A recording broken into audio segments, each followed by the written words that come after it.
Donc on est d'accord pour dire que on a tous ce symbole bizarre sur nos téléphones et personne ne se pose la question d'où ça vient. C'est quand même chelou, franchement. Et puisque personne me l'a demandé, moi je suis allé chercher et je vais vous raconter l'histoire de deux ingénieurs qui ont bu trop de pinte et qui ont vu des Vikings. C'est l'histoire du Bluetooth.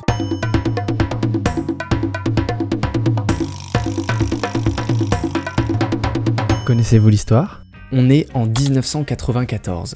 Sven Mattisson, un ingénieur suédois de l'entreprise Ericsson, et Jim Kardashian, qui est au même poste chez Intel aux États-Unis, travaillent ensemble sur un immense projet révolutionnaire qui réunit IBM, Intel, Ericsson, Nokia et Toshiba. Toutes les plus grandes boîtes de tech de l'époque en fait. Ils développent une technologie encore inconnue pour faire communiquer les appareils informatiques ensemble, une sorte de norme qui aujourd'hui nous permet de faire parler un frigo avec une tablette, un téléphone avec un aspirateur et de tout écouter sans fil. Ça fait des mois, voire des années que toute l'équipe planche sur le sujet et l'heure de dévoiler le projet approche. Alors il lui fallait un nom à cette révolution technologique. Pour ça, Sven et Jim, ils partent en 97 à Toronto et ils doivent présenter leurs avancées et les pistes de nom à un comité qui réunit les boss de toutes les entreprises. Alors il leur propose plein de trucs, des trucs genre BizRF, MC-Link, Low Power RF, Bastille UI sans fil technologie 3000. Clairement c'est pas ouf, il y en a déjà des milliers des noms comme ça et on va pas vraiment se souvenir de cette révolution. Et du coup rien ne plaît à notre board de décideurs. Plutôt déçus de leurs prestations, Sven et Jim préfèrent oublier et prennent la direction d'un bar à Toronto. Après quelques bières, ils viennent à discuter d'une passion commune qui est en fait l'histoire. Sven Mattisson explique qu'il vient de terminer un livre sur les guerres vikings et il montre à Jim un personnage assez emblématique de cette époque, un personnage qui l'a marqué, le roi danois Harald Blatand. Autrement dit, Harald à la dent bleue parce qu'il avait une dent carriée.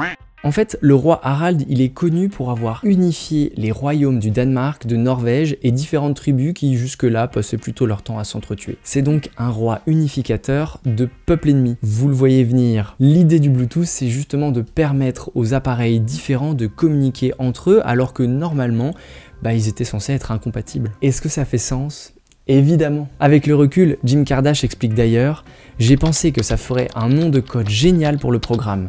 Alors j'ai créé un PowerPoint avec un visuel d'une pierre gravée où on voit le roi Harald qui tient un téléphone dans sa main et un ordinateur dans l'autre. » Ça aurait été marrant quand même. Vous imaginez avoir dans les préférences système ce petit logo ? Évidemment, avec un storytelling pareil, tout le monde est beaucoup trop chaud, on a notre nom pour une révolution technologique. L'équipe de com garde Bluetooth et par contre, pour le logo, il faut faire quelque chose parce que là, ça va pas du tout. Les équipes de communication font bosser un designer dessus et cette personne a une super idée. Et si on allait chercher dans les runes ancestrales, l'alphabet un peu mystique, bizarre, vous savez, les trucs du nord de l'Europe, quoi. Tous les trucs qui font que c'est les Vikings. Votre technologie, elle a le nom d'un roi, on n'a qu'à prendre ses initiales dans l'alphabet runique Futhark. Oui, c'est le nom de l'alphabet runique. On a donc Harald Blatand, ce qui nous fait H plus B. On fusionne le tout, et voilà. On va mettre tout ça dans une forme, histoire que ça fasse bien construit, bien compact. Moi ça me semble bien, hein.